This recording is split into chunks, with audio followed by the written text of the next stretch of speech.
Hey guys, this is Chris from Deus Machina with the third video. This is explaining how to handle ability checks that come as a result of this script. I will explain how this script works. We see a chance here from the previous video, this pop up. Attempt to purchase some needed supplies for 168, or we can haggle for a deal. Diplomacy 1, 3 successes. C168, fail, C170. So we can see that this skill check, as determined here, says a diplomacy 1, which means it uses the diplomacy skill. One character can attempt it. They need 3 successes. If they fail, if they succeed, they see 169.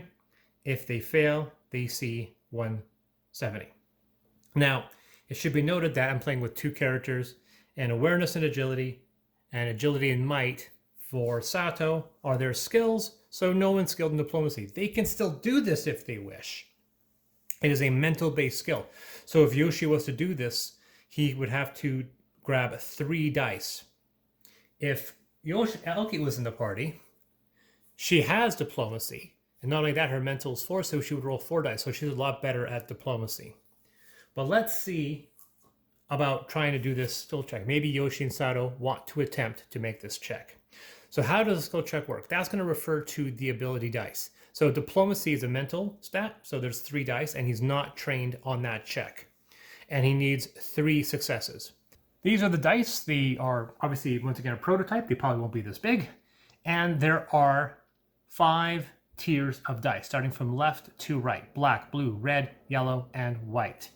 Each of them has a different arrangement of symbols. This here is a hit. This here is an escalation. And then we see here is a miss, or nothing happens. Every one of these dice has moved from left to right, has a different arrangement. With a black die, it has 1 miss, 1 hit, there's another 1 hit, so there's 2 hits total. Then we have 1 escalation and 2 double escalations, 1 there and 1 there.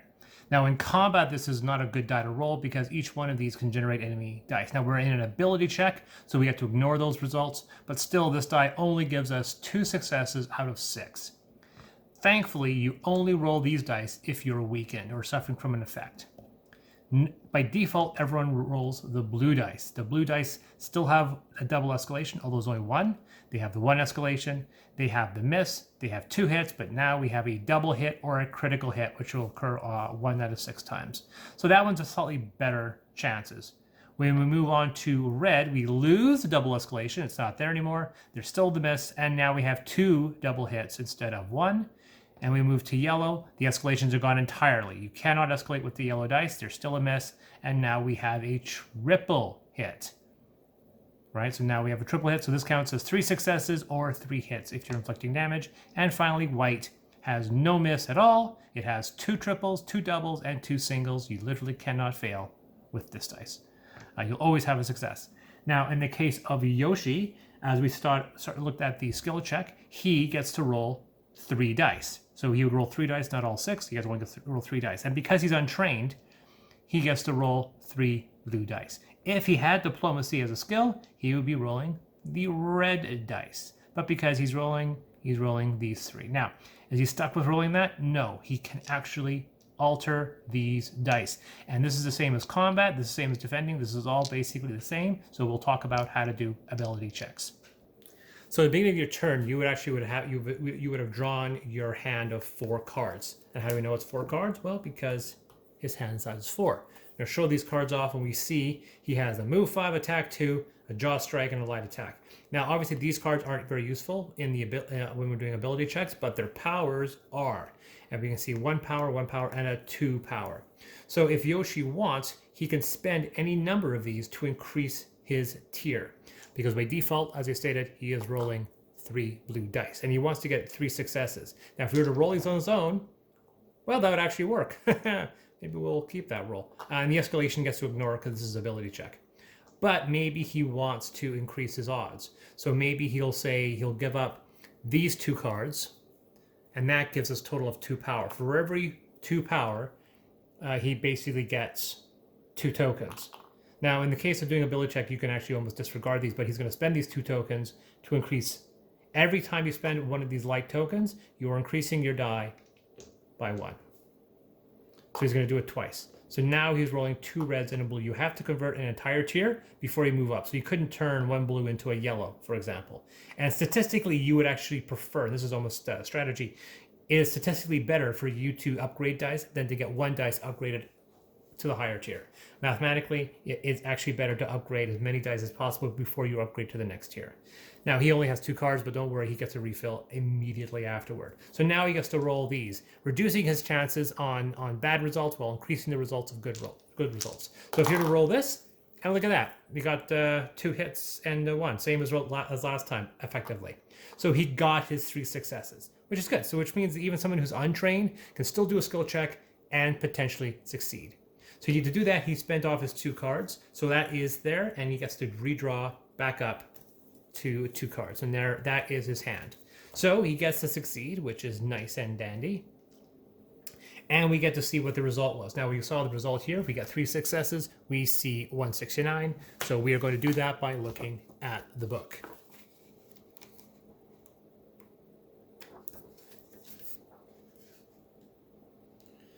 Very well played. Very well, but I don't sell your ordinary wares. Take this and be blessed.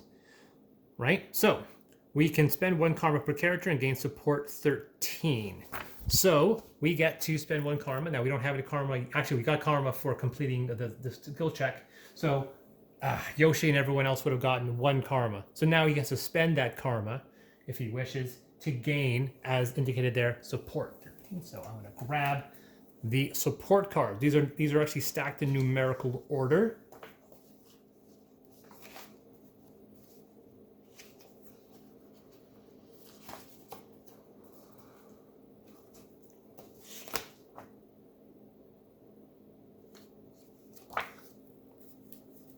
So 13. So we're going to go through here,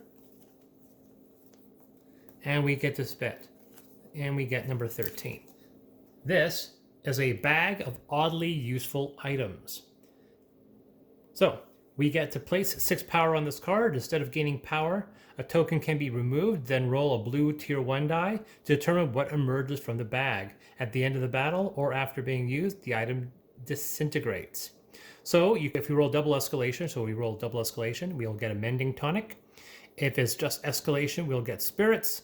And if we get a miss, it's an energy tonic. If it's a hit, it's 1 random weapon. It's double hit, it's provisions. So that's cool. So that's an item that we get to basically keep, and it lasts. It's a resource, which means you keep it until we run out of tokens. So we're going to put that just somewhere where we can see it, right there. And then, as stated there, we're going to be adding 6 power tokens. So 1, 2, 3, 4, 5, 6. So there's there, and anyone can use that resource. So that was a pretty good turn. And that's basically how an ability check works and relating to a skill check.